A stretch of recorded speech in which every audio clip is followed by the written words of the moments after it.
Karibu sana to the third hour of the Situation Room, and we are happy always that you're here. Let's remind people, why are we telling people to email prioritybanking.ke@sc.com? Because actually it's all about priority with Standard Chartered Bank, isn't it? That when you're looking at how you can grow your wealth, when you can invest, where you can put up an education policy, where you can sort out your health for the future, you are the priority. But beyond that, also making sure that when you do come in to access the services, that you are essentially treated as the priority. With a one-on-one account manager to handle your issues in a spot whereby just you and your privacy are taken care of, and you're dealt as though you are the sole customer of the bank. And that is for everybody. Definitely a life that you want to experience with Standard Chartered's Priority Banking. Email prioritybanking.ke@sc.com. Kabisa. Now, we always appreciate the fact that we don't just broadcast to people in along Mombasa Road in Nairobi, or people in Nairobi, or people in the Republic of Kenya alone. We speak to people all over the globe, whether they are Kenyans or not. And in fact, we like it because very many Kenyans who are outside of the country follow this show at various times of the day, whenever they find some time. There are very many people who are in the diaspora. More than 4 million Kenyans are out there somewhere. Starting with Uganda, to Somalia, to Tanzania, South Sudan. What are those other countries that neighbor Kenya? Tanzania, I've said. You said so. Ethiopia. Ethiopia. Rwanda. Well, neighboring. You didn't ask next to. I said bordering. Bordering, in South Sudan. Okay. And the Indian Ocean. Indian Ocean. People in the Indian Ocean, yeah. Yes. All of them. Now, there's something about the right to vote. The Constitution gives it as a right, for every Kenyan to participate in electing their leaders, and mandates Parliament to enact legislation that will enable accessible voting for all, including those residing outside of the country. So far, there are only 10,503 registered diaspora voters. Out of those 4 million people that we talked about, only 10,000 of them are registered as voters. And one of the people who has been really pushing this issue of diasporans and voting and participating in matters of governance in this country is Danson Mukile. Danson lives in the United States of America. Where? Dallas, Texas. Okay, yes. And he keeps coming here and going back home. Hasa, for example, amekuja, Royco imeisha, amekuja kuchukua Royco, unga ugali, sukuma wiki, majani chai, sausage ya Kenya, sosagi ya Kenya, na sambusa. Arudi nayo America to restock. Karibu sana Danson. Asante. Good to see you here. Thank you so much, Relative. It's good to see you. How's it been out there? It's been good. Working as usual, sending money back home. We are now clocking at 650 billion. What? Kenya shillings. Per year? Yep. Actually, just like Dr. Abraham was saying, this is actually, it's more than the domestic borrowing. Yes. It's double the domestic borrowing. Yes. 600 billion shillings. We do not need to borrow. We don't need to borrow. No, we don't. We can actually pay the salaries of the whole government. The 650 is almost closer to the wage bill. Where? Yeah. How does this money come into Kenya? It comes through supporting families, school. Like I have my cousins, nephews pay school fees. We also invest directly in our businesses. Like I have a startup IT company, so we pay taxes as well. So there's many ways people bring money here, but we've been having a lot of issues with it. Is it an NSSF? Is it, there has been a lot of conversation. Even the parliament has not really classified diaspora remittance is under which category. We just call it remittance. We just call it remittance. Yeah, there's no law at the moment. Okay. So they've been trying to juggle around. They're talking about the remittance tax, things like that. Yeah. Oh, they want a bit of tax from that money that's coming in. I think I've seen the CS. They're really looking for ways to. Yeah. Karibu sana. Siti, please welcome Danson with the day's proverb. Yes. Yeah, Danson, as you know, now that you're in Africa, what we do in Africa is proverbs. Okay? Yes. And Siti has now been in south of Sahara north of the Limpopo. Yes, and we are in the Republic of Burundi. Uh-huh. A very interesting country. Has a very tumultuous past. Yes. The proverb, this proverb brought issues in the morning. At least now it's warmer. It should bring less issues. Do not look up a tree that you know you are not supposed to climb. Do not look up a tree that you know you are not supposed to climb. I think I would say if you know that this particular task, you can't do it, just don't try, because you may end up failing. Yeah, I think Kiswahili, if you are to do in Kiswahili, I think there's an interpretation in Kiswahili, but I would say if you can't do a certain task, just don't force yourself, because kijaribu kumuiga tembo kunya utapasuka msamba. That's the one. Yep. That's the one. Okay. Now, we've had several conversations with you, whether it's virtually or with you here in studio, and particularly around the election time, on mobilizing Kenyans to participate in the election, to participate in matters of the election before the election itself, and thinking, so we are seeing these are the candidates, what kind of leader would we like as Kenyans, whether we're in the country or not? What kind of leadership would we like in this country? And then how many are going to actually be able to participate in electing their leaders? The law currently says that those in the diaspora can only participate in electing the president, right? It's actually a regulation. That's an IBC regulation. And You want to participate in electing your MCA, your governor, your MP, your woman rep, your senator, all the way to president. yes, Okay. because these people, they live in our constituents, right? And these members of parliament, the decisions they're making in the parliament, they're actually affecting directly our families in our constituencies.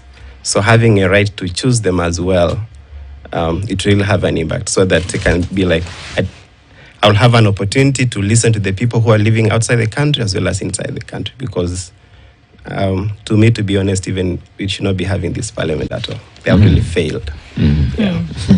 Failed. Does the law then also restrict, if you're a Kenyan with dual citizenship, can you participate in these elections? Yes. It Can you allows participate it. in American elections? Yes. Where? So you're choosing a president for America and choosing a president for us? I pay taxes as well. That's a good Taxes thing. in both countries. That's a good thing. In fact, why don't we introduce a law that allows you to have even 3 citizenships? Yeah. It was 1, now we're 2. Why not go take it to 3? So as long as you're paying tax in that It's jurisdiction, fine. choose Yes. choose a leader in that Choose, yes. jurisdiction. Yes. Makes sense to me. We say it's But a they have group. deliberately made sure that they defranchise the whole thing. How so? There's no law. As you read that particular section of the Constitution, the Parliament is supposed to enact a law for progressive registration and voting of the diaspora. But they have not done so. 14 years since 2010 Constitution was promulgated. 14 years they have not done it. So that's why I felt that I talked to some of the people in the diaspora and we came together and you say, why can't you just read the law, find those specific areas that we feel we need to fill in?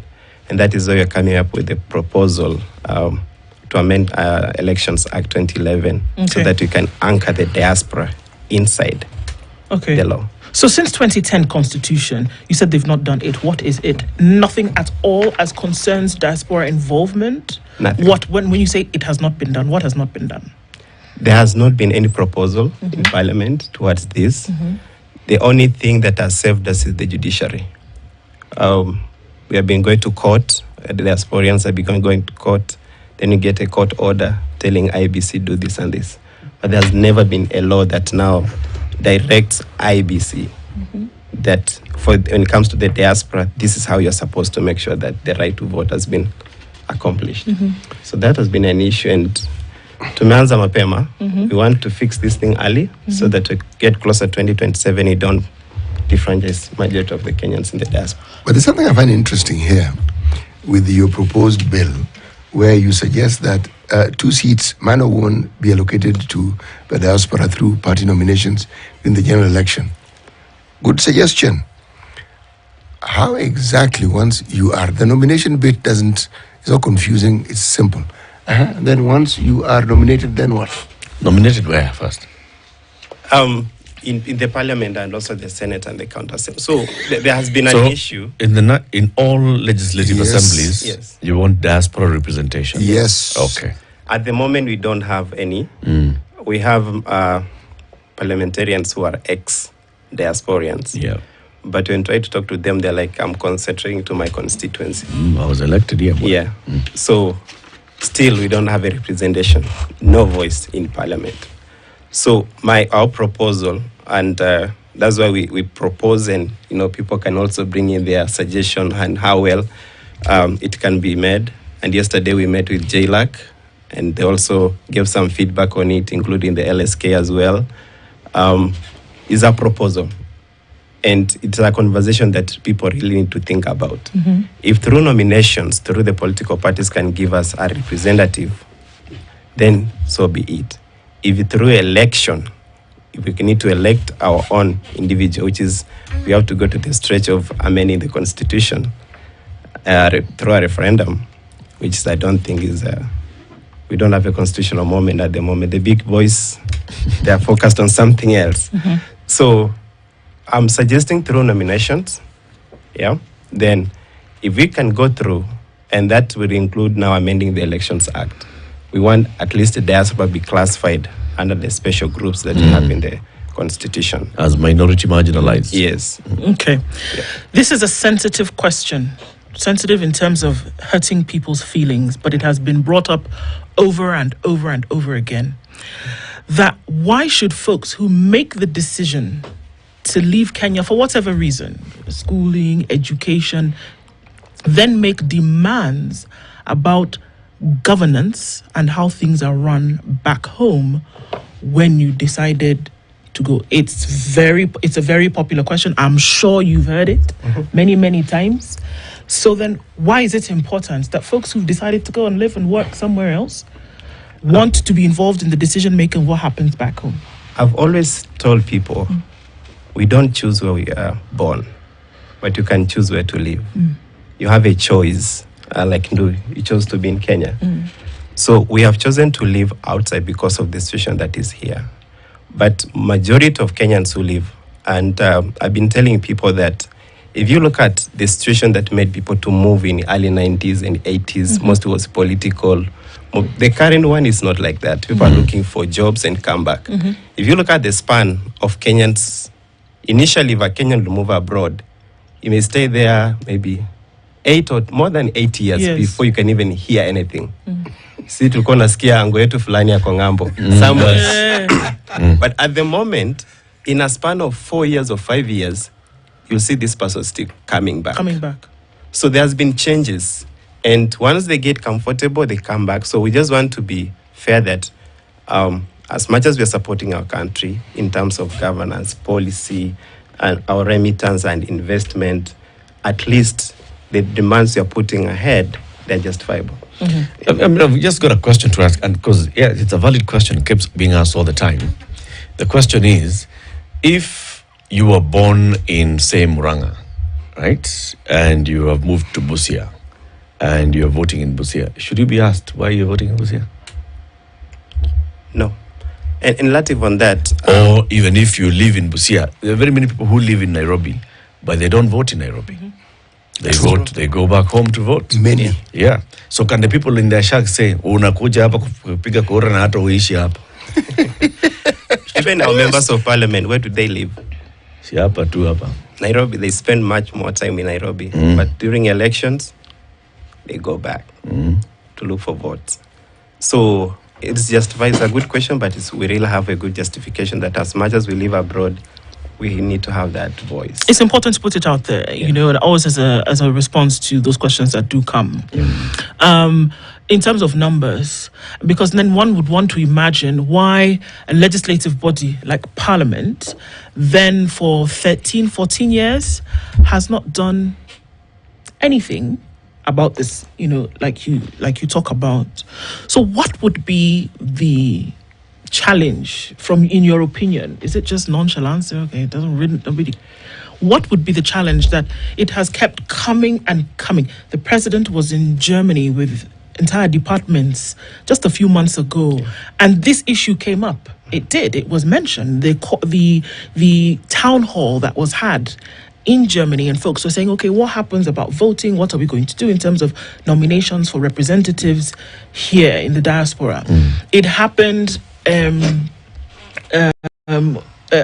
last year when there was again travel, when there were talks about the diaspora and their remittances. We hear all the time in terms of conversations that are coming up when we speak with PS Rosenjogu. Those questions keep coming. So why do you think that there has been no action to the constant talk? One of the main things is data. Actually, I would say the government of Kenya doesn't know the exact number of Kenyans that live in out the diaspora. there. Even today, if you were to meet the president and ask him, Mr. President, how many are in the diaspora as Kenyans? He'll give you an estimated figure. Because the government hasn't given the Kenyans in the diaspora trust to give their information. They will come to us, right, asking us to give information, not involving us. For instance, if you come to Dallas, leaders are known in Dallas. If you talk to those leaders and say, I really want to know how many Kenyans live in Dallas, they'll do that job for you. But if as a government officer come to Dallas and tell them, guys, come here, I want to know how many are you, they will not. Why not? Because they don't trust the data, the information that you're going to give the government. What do you fear? We don't know. Some people, when you go to the diaspora relative, situation happen. And you want to go underground to fix your situation fast, right? So you feel exposing your data. So at you that think the particular government time. will snitch? Yeah. On what? See, and tell the host government that you're there. Yeah. And You know, your this sit- documentation- your But sit- if your there is, situationship. so there could be an issue with the Situation. You're staying in ship. documentation. Yes. And, I you want to see. So the trust issue. But for us, even for me, I know people maybe who don't have the documentation, but I don't bother. They are Yeah. friends. We Yeah. work together. They are supporting their family. Yeah. What does the government need to do to build that trust? Bring diaspora on the table. And this, But they're not coming. on the table. Yeah. These are some of the because things they don't that want to come- be known that they're there. These If we are say some of the things. Kenyans in Texas, please come. Not all Kenyans in Texas are going to come. Because there are some Kenyans that don't want the government to know that they're there. But under which structure? You know, you need to have a structure. Diaspora is a very volatile and very political people. So when you want to engage them, first of all, engage their leaders. That is where the government has failed. Engage them. And when you go to the leaders, don't try maybe focus on this particular group. Just anyone. Don't divide and Don't rule. divide them. We have religious leaders. We have political. We have those who are doing investment. Just bring them together and ask them that I want you guys to do this and this. And in return, we are passing your laws. Whatever you're asking us, you're going to do it. Because they don't feel that there's something they're getting back as much as they are doing all this. Okay. And we are asking the basic principle. Can you help us to vote? Can you make sure that people in Dallas don't need to travel 23 hours to Washington, D.C. to vote? To cast their ballot. It's unfair. So, okay. Right now, we have regulations that mandate the IBC to register Kenyans in the diaspora so they can participate in the presidential election. Yes. Right? Only about 10,000 have registered so far out of a possible population of 4 million. Yeah. Why the 10,000? Why not 20? Why not 100,000? Why not 1 million? So there has been a lot of issues on IBC. It looks like it's only the court that has forced IBC to be doing some of these things. If you look at the 2022 election, of which I was highly involved, there were some issues.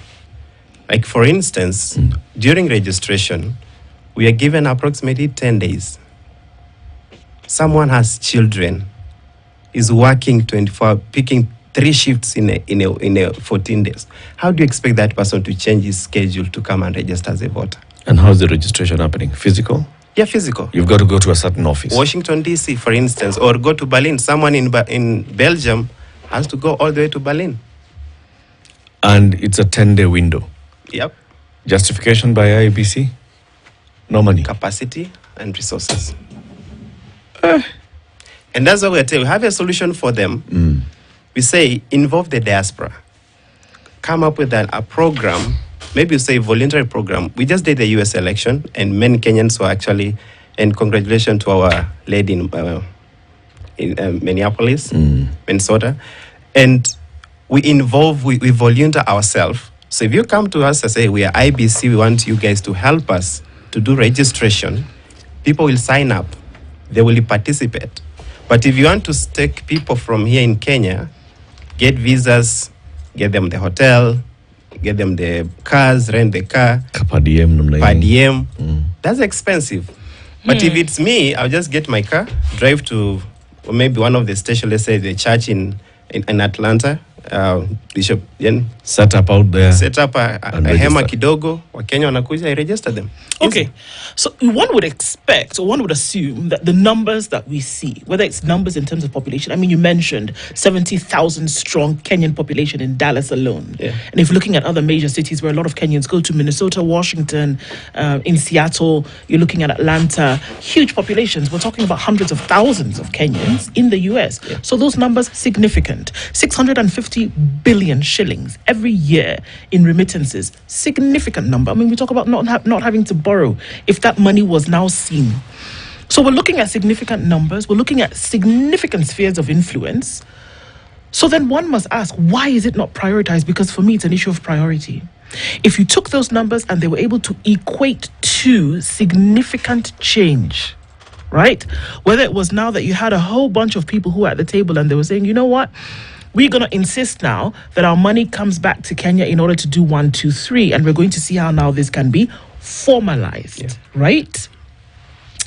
You can't have a conversation with folks that you're not putting on the table about their money and about their numbers. Yeah. So I hear what you're saying. But at the same time, I feel as though it is not prioritized. We see government doing things, and we see them doing things that they have prioritized. Yeah. So I think the question here is, what is it going to take for the diaspora agenda to be prioritized by government? What's it going to take? I think we have started the conversation. If you can look at the amendment you are suggesting, Yeah. We are saying this is our priority. And to be honest, this week you're meeting almost all of them, including the political leaders, and you're telling them this is a priority. We are going to marshal our numbers, our people, and to be honest, if they are not very careful in 2027, if there will be any deciding vote like the one we had in last election in the US, Yeah. diaspora will do. It will. We tell may something decide, yes, somewhere. even if they're giving us that limited access, we can mobilize ourselves and say enough is enough. Because they are not prioritizing our things. They are doing what they want, especially looking for money. And to be honest, you have seen the president is now the one who advertises jobs. It shouldn't be like that. Yeah. It shouldn't be like when he goes somewhere, and mostly unskilled. The president is supposed to be actually just giving directions on what is supposed to be implemented. But now when you come that we are not utilizing the diaspora effectively on these opportunities and looking at some of the red flags, when you are negotiating for the labor migration agreements, you are not involving the diasporian themselves. And to be honest, most people were so annoyed in the diaspora because they felt they were left out when they are doing these negotiations. When you come to the US and you want to bring nurses to Texas, for instance, if you use Kenyans who live in Texas in the negotiations, you may strike a bigger deal. But if you want to do it on your own, we know how Americans think, we know how the Germans think, we know how. So that has been also an issue.